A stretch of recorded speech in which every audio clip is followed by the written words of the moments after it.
जब इंडिया ने 98 में न्यूक्लियर टेस्ट किए थे, उस समय यूएस प्रेसिडेंट बिल क्लिंटन ये कोशिश कर रहे थे कि साउथ एशिया में कोई भी देश न्यूक्लियर टेस्टिंग ना करे।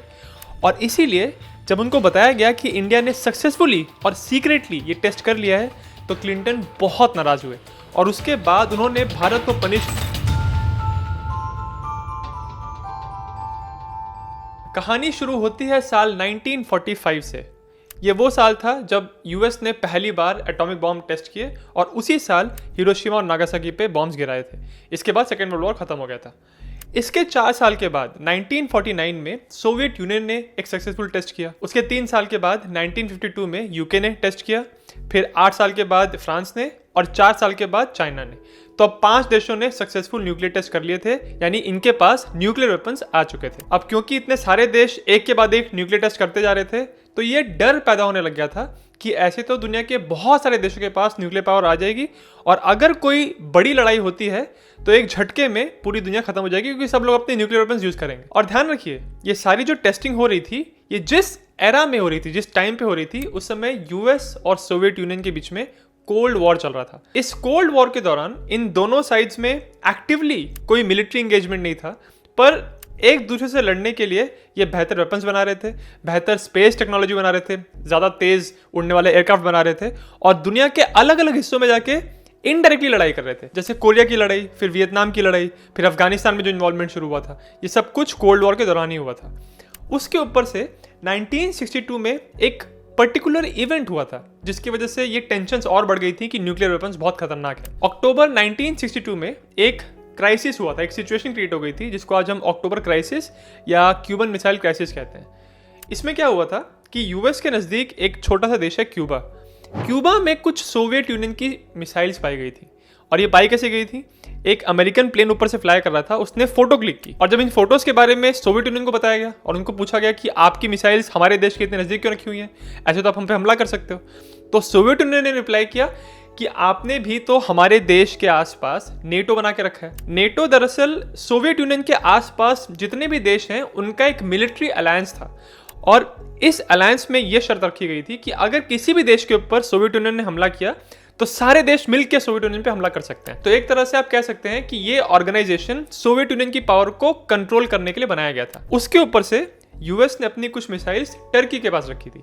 तो सोवियत यूनियन ये कह रहे थे कि अगर हमने क्यूबा में मिसाइल रखी हैं तो आपने भी तो हमारे देश के पास टर्की में मिसाइल रखी हैं, आप उनको निकालो। तो दोनों देशों में बहुत टेंशन हो गई थी और ऐसा लगने लग गया था कि ये दोनों देश अपने अपने न्यूक्लियर वेपन्स को फायर कर देंगे और एक न्यूक्लियर आर्मागेडन हो जाएगा। पर थैंकफुली ये दोनों देशों ने डीएस्केलेट किया और बातें की और कोई न्यूक्लियर वेपन्स फायर नहीं हुए।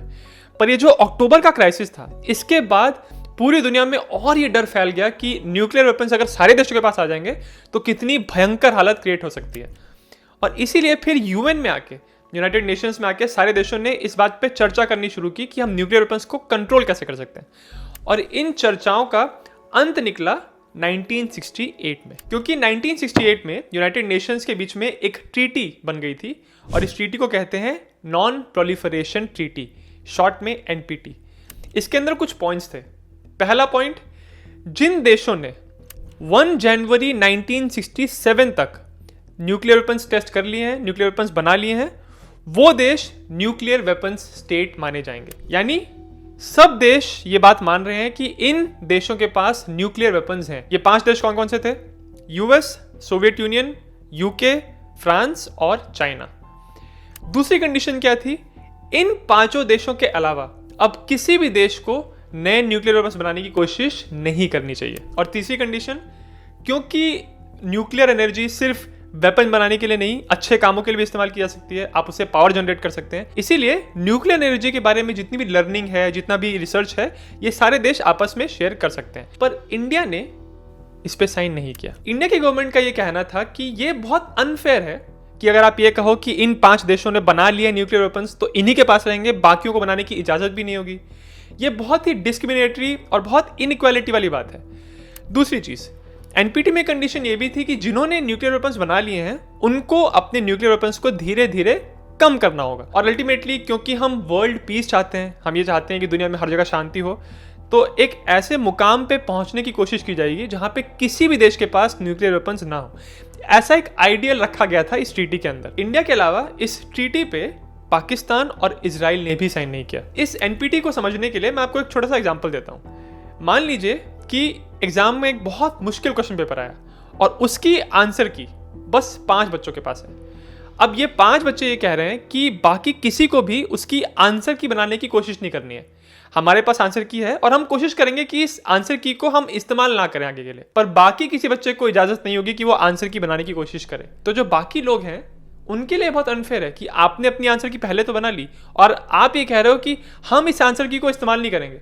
तो आप ये चाह रहे हो कि हम आपकी इस प्रॉमिस पे, इस कही गई बात पे भरोसा कर लें, पर आप हमको ये आंसर की नहीं बनाने देना चाहते। तो इसकी वजह से इंडियन गवर्नमेंट को ये ट्रीटी अनफेयर लग रही थी। बहरहाल 1974 में भारत ने अपना पहला न्यूक्लियर टेस्ट कर लिया। इस समय भारत की प्राइम मिनिस्टर इंदिरा गांधी जी थी और इन्होंने इस बात को बिल्कुल साफ किया कि हालांकि हमने एक न्यूक्लियर वेपन टेस्ट कर लिया है, पर इसको हम किसी भी एग्रेसिव तरीके से या मिलिट्री के तरीके से इस्तेमाल नहीं करेंगे। पर क्योंकि ये न्यूक्लियर टेस्ट सक्सेसफुल था, इसीलिए इन 5 देशों के बाद भारत वो पहला देश बना जिसने एक सक्सेसफुल न्यूक्लियर टेस्ट किया था। अब 1974 से हम लीप करके पहुंचते हैं 1992 में। ये साल हमारी डिस्कशन के लिए बहुत इंपॉर्टेंट है क्योंकि इस समय बिल क्लिंटन यूएस के प्रेसिडेंट बने। क्लिंटन ने प्रेसिडेंट बनने के बाद साउथ एशिया के रीजन में एक पॉलिसी पे बहुत जोर शोर से काम किया और ये पॉलिसी थी नॉन प्रोलिफरेशन की। जैसे मैंने बताया, नॉन प्रोलिफरेशन मतलब जिन देशों के पास न्यूक्लियर वेपन्स हैं उनको अपने न्यूक्लियर वेपन्स को धीरे धीरे कम करना है, पर जिन देशों के पास अभी न्यूक्लियर वेपन्स नहीं है पर वो बनाने की कोशिश कर रहे हैं या टेक्नोलॉजी पे काम कर रहे हैं, उन चीज़ों पे काम कर रहे हैं जिनसे वो न्यूक्लियर वेपन्स अल्टीमेटली बना पाएंगे, उन सारी चीज़ों को रोकना है। क्लिंटन की इस पॉलिसी के 3 मेन हिस्से थे: कैप, रोल बैक और एलिमिनेट। कैप यानी अगर कोई देश फिसाइल मटेरियल या कोई भी ऐसी चीज़ बना रहा है जिससे न्यूक्लियर वेपन्स बनाए जा सकते हैं तो उसके डेवलपमेंट पे रोक लगाई जाए, उस पर कैप लगाई जाए। सेकेंड, रोल बैक मतलब जो आपने बना लिया है उसको धीरे धीरे आप कम करिए या अंडू करिए। तीसरी चीज़, अल्टीमेटली एलिमिनेट यानी कोई भी टेक्नोलॉजी जो न्यूक्लियर वेपन्स के लिए इस्तेमाल हो सकती है उसको खत्म कर देना है। ये चीज़ें ऑब्वियसली सालों में होंगी, पर ये पूरी पॉलिसी क्लिंटन चाह रहे थे कि साउथ एशिया के देश फॉलो करें। और अपनी बात को मनवाने के लिए क्लिंटन की गवर्नमेंट ने भारत की गवर्नमेंट के साथ बहुत बातें की और कुछ कंडीशंस लगाई। 93 में उन्होंने इंडियन गवर्नमेंट को कहा था कि आप जो फिसाइल मटेरियल बना रहे हैं, फिसाइल मटेरियल मतलब वो फ्यूल जो न्यूक्लियर वेपन में इस्तेमाल होता है, उसके डेवलपमेंट को बंद करिए। आप अपनी न्यूक्लियर फैसिलिटीज में इंस्पेक्शन करवाइए इंटरनेशनल अथॉरिटीज का, बाहर के लोग आके उसको चेक करेंगे कि सब कुछ ठीक ठीक हो रहा है कि नहीं। और अपने मिसाइल के डेवलपमेंट का जो आपने प्रोग्राम बना के रखा है उसको भी बंद करिए। ये सारी बातें वो इंडियन गवर्नमेंट को कह रहे थे। यहाँ पे एक बात बतानी बहुत जरूरी है, 1968 में एनपीटी साइन हुई थी, नॉन प्रोलिफरेशन ट्रीटी, और इस ट्रीटी में क्लॉज ये था कि ये ट्रीटी 25 साल के लिए वैलिड होगी।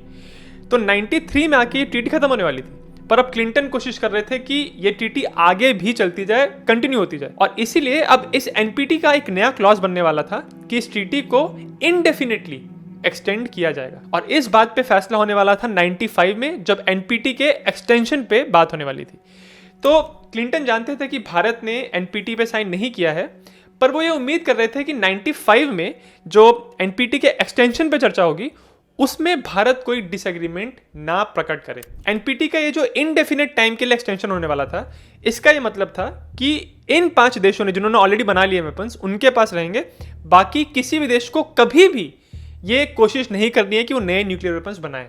तो ये हमेशा के लिए बात एकदम लॉक होने वाली थी। मई 1995 में इस ट्रीटी के एक्सटेंशन पे साइन हो गया और ये ट्रीटी इनडेफिनेट टाइम के लिए लागू हो गई। आज भी एनपीटी लागू है। अब इस ट्रीटी में कहा गया था कि एग्जिस्टिंग न्यूक्लियर स्टेट्स जो हैं, जिनके पास न्यूक्लियर वेपन्स हैं, उनको और न्यूक्लियर वेपन्स की टेस्टिंग नहीं करनी है, और जो एग्जिस्टिंग वेपन्स आपके पास ऑलरेडी है उनको कम करना है। पर इस बात की आयरनी देखिए, जब ये एक्सटेंशन पे साइन हुआ था मई में, उसके कुछ ही दिनों के बाद चाइना ने फिर से एक न्यूक्लियर वेपन टेस्ट किया। अभी भी वो एक्सटेंशन पे साइन करके आए हैं कि हमको नए वेपन्स को बिल्ड नहीं करना है, जो एग्जिस्टिंग उनको कम करना है, पर कुछ ही दिनों के बाद उन्होंने फिर से टेस्ट किया। और उसके कुछ टाइम के बाद फिर फ्रांस ने, जो कि दूसरा एक न्यूक्लियर स्टेट था, उन्होंने भी एक न्यूक्लियर वेपन को टेस्ट किया। तो ये साफ दिख रहा था कि एनपीटी में बस बोलने की बात है, पर इसमें उतना दम नहीं है रियलिटी में, क्योंकि जो 5 न्यूक्लियर स्टेट हैं जिन्होंने कहा था कि हम नई टेस्टिंग नहीं करेंगे, उनमें से 2 देशों ने तो इसके साइन के कुछ ही समय के बाद फिर से टेस्टिंग कर ली।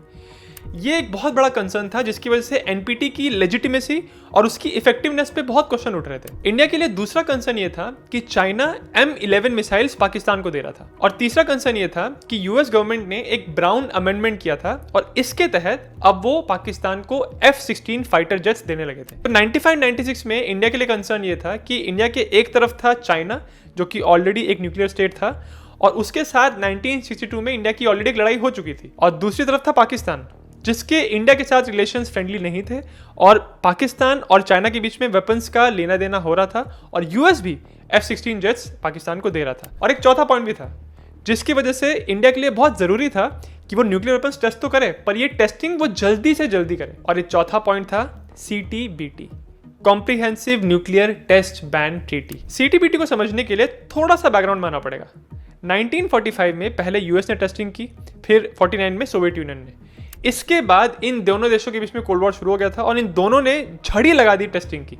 ये एटमॉस्फेयर में कर रहे थे, ज़मीन के ऊपर, पानी के अंदर, स्पेस में। इनफैक्ट यूएस का एक प्रोग्राम था कि वो मून के ऊपर भी एक न्यूक्लियर बॉम्ब ब्लास्ट करने वाले थे। तो ये दोनों देश अनकंट्रोल्ड तरीके से न्यूक्लियर टेस्टिंग किए जा रहे थे, और एक ऐसा कंसर्न उठने लग गया था कि इतनी टेस्टिंग की वजह से इतना रेडिएशन निकल रहा है और ये नॉर्मल लोगों के लिए बहुत हार्मफुल हो सकता है। तो एक डिस्कशन शुरू हो गया कि इतने सारे जो न्यूक्लियर एक्सप्लोजन किए जा रहे हैं टेस्टिंग के नाम पे, उन एक्सप्लोजन्स पे कंट्रोल लगाना चाहिए। तो 1963 में एक ट्रीटी बनी जिसको PTBT कहते थे, partial nuclear test ban treaty. इसमें यह तय हुआ कि हमको न्यूक्लियर एक्सप्लोजन्स को कंट्रोल करना है, इसीलिए जो आप टेस्टिंग कर रहे हो ये कोई भी टेस्टिंग एटमॉस्फेयर में, अंडर वाटर या स्पेस पे नहीं होनी चाहिए। पर इसमें एक लूप होल था। इन्होंने ये तो कह दिया था कि एटमॉस्फेयर में, स्पेस में, अंडर वाटर नहीं होनी चाहिए, पर अंडरग्राउंड की बात नहीं हुई थी। इस ट्रीटी के बाद भी टेस्टिंग तो हो रही थी, पर अब वो अंडरग्राउंड हो रही थी, यानी जमीन के नीचे। तो PTBT से बात नहीं बनी, तो अब CTBT की बात हो रही थी, comprehensive nuclear test ban treaty, और इसमें यह कहा जा रहा था कि न्यूक्लियर वेपन्स कहीं पे भी एक्सप्लोड करने ही नहीं है। तो इंडिया के लिए एक कंसर्न था कि एक तो ऑलरेडी 95 मई में NPT को इनडेफिनेटली एक्सटेंड किया जा चुका है, मतलब अब ये हमेशा के लिए NPT लागू है। उसके ऊपर से CTBT पे बात चल रही है, और अगर ये साइन हो गया तो इंडिया न्यूक्लियर एक्सप्लोजन कभी कर ही नहीं पाएगा। तो इसीलिए इंडिया के लिए बहुत जरूरी था कि वो अपना न्यूक्लियर टेस्ट जल्दी से जल्दी करें। और इसीलिए उस टाइम जो इंडिया के PM थे PV नरसिम्हा राव जी, उन्होंने न्यूक्लियर वेपन्स की टेस्टिंग की परमिशन दे दी। जब इंडिया ने इस टेस्टिंग की प्रिपरेशन शुरू की, उसके कुछ ही दिनों के बाद US सैटेलाइट्स ने देख लिया कि इंडिया टेस्ट करने की कोशिश कर रहा है। ध्यान रखिए, ये वो समय था जब US प्रेसिडेंट पूरी कोशिश में लगे हुए थे कि साउथ एशिया में कोई भी नए न्यूक्लियर टेस्ट ना करे। अमेरिका के अखबार न्यूयॉर्क टाइम्स पे फ्रंट पेज पे वो फोटो थी जो सैटेलाइट से ली गई थी, और उसमें दिख रहा था कि इंडिया के पोखरन साइट पे एक न्यूक्लियर टेस्ट की कोशिश की जा रही है। इस बात से क्लिंटन की गवर्नमेंट बहुत नाराज हुई, क्योंकि वो CTBT को साइन कराने की कोशिश कर रहे थे, और उन्होंने इंडिया पे प्रेशर डाला कि आप इस टेस्टिंग को बंद करिए। और इसी के बाद इंडिया ने उस समय के लिए टेस्टिंग को रोक दिया। और फिर इंडिया के अंदर एक नया डिबेट शुरू हो गया कि क्या सच में इंडिया को CTBT पे साइन करना चाहिए, क्योंकि अगर एक बार इस पे साइन कर दिया तो फिर इंडिया कभी भी न्यूक्लियर वेपन को टेस्ट नहीं कर पाएगा। 92 में क्लिंटन पहली बार प्रेसिडेंट बने थे, और 96 में इलेक्शन हुआ, फिर से वो इलेक्शन जीते और प्रेसिडेंट बने, और सितंबर 96 में उन्होंने CTBT पे साइन कर दिया। और इसी के साथ अब वो इंडिया को पुश करने लगे कि आप भी CTBT पे साइन करिए। उनकी उम्मीद थी कि अगर इंडिया ने साइन किया तो फिर पाकिस्तान भी साइन कर देगा। तो उस समय के लिए इंडियन गवर्नमेंट ने क्लिंटन गवर्नमेंट से बातचीत जारी रखी और CTBT पे अभी के लिए साइन नहीं किया। फिर 98 में मार्च के महीने में भारत की सरकार बदली। अब प्राइम मिनिस्टर बने अटल बिहारी वाजपेयी जी, और उन्होंने इलेक्शन के कैंपेनिंग के समय कहा था कि अगर वो प्राइम मिनिस्टर बनते हैं तो वो एक न्यूक्लियर टेस्ट करेंगे। प्राइम मिनिस्टर बनने के बाद उन्होंने डॉक्टर APJ अब्दुल कलाम के साथ मिलकर, जो समय प्राइम मिनिस्टर के साइंटिफिक एडवाइजर थे, इस टेस्टिंग पे वापस काम करना शुरू किया। हिंदी का एक मुहावरा है, एक बार दूध का जला छाछ को भी फूक फूक के पीता है। क्योंकि इंडिया की न्यूक्लियर टेस्टिंग को एक बार देख लिया था यूएस की सैटेलाइट्स ने, इसलिए 98 में जो टेस्टिंग इंडिया कर रहे थे इसमें बहुत सीक्रेसी थी। इस पोखरन साइट को इस तरह से कैमोफ्लेज किया गया था कि जब ऊपर से यूएस की सैटेलाइट्स गुजरती थी तब भी उनको पता नहीं चलता था कि यहाँ पे एक्चुअली टेस्टिंग की तैयारी चल रही है। और फाइनली मई 11 और 13 को इंडिया ने सक्सेसफुल न्यूक्लियर टेस्ट कर लिया।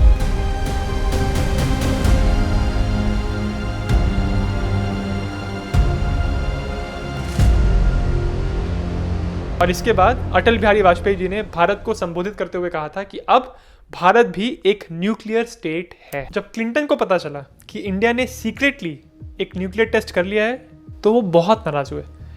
एक तो वो कोशिश कर रहे थे कि साउथ एशिया में कोई भी और देश न्यूक्लियर टेस्ट ना करे, उसके ऊपर से वो CTBT पे बाकी लोगों को लाने की कोशिश कर रहे थे, अपनी सरकार को, अपनी पब्लिक को दिखाने की कोशिश कर रहे थे कि मेरा स्टांस कितना मजबूत है CTBT को लेके, मैं कितनी कोशिश कर रहा हूँ नॉन प्रोलिफरेशन कराने के लिए। उसके ऊपर से उनको इस बात की बहुत आपत्ति थी कि उनकी सैटेलाइट्स, उनका CIA इस बात को पता ही नहीं लगा पाया कि इंडिया ये टेस्ट करने जा रहा है। तो बहुत नाराज़ थे और कहा जाता है कि उन्होंने कहा था we will come down on those guys like a ton of BRICS.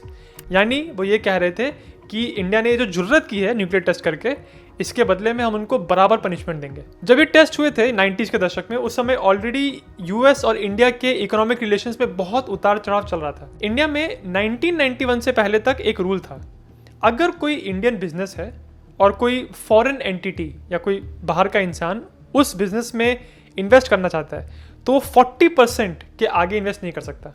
तो अगर मान लीजिए 100 शेयर हैं तो 40 शेयर के आगे नहीं घट सकता। इस बात से US कंपनीज को प्रॉब्लम थी, क्योंकि वो देख रहे थे कि इंडिया में इतनी बड़ी अपॉर्चुनिटी है, इतनी पॉपुलेशन है वहाँ पे और पॉपुलेशन की इनकम बढ़ रही है, तो वैसी ग्रोइंग इकोनॉमी में बहुत सारे लोग पार्टिसिपेट करना चाहते हैं और ये 40% के रूल की वजह से US ढंग से पार्टिसिपेट नहीं कर पा रहे थे। इस बात से उनको प्रॉब्लम थी। दूसरी चीज़, इंडिया का इंश्योरेंस सेक्टर भारत सरकार कंट्रोल करती थी। इस बात से US को प्रॉब्लम इसलिए थी क्योंकि US की बहुत सारी इंश्योरेंस कंपनीज थी जो इंडिया में एंटर करना चाहती थी, पर इस रूल की वजह से वो नहीं कर पा रही थी। तीसरी प्रॉब्लम थी उनको इंडिया के IP लॉस को लेकर, IP यानी इंटेलेक्चुअल प्रॉपर्टी लॉस।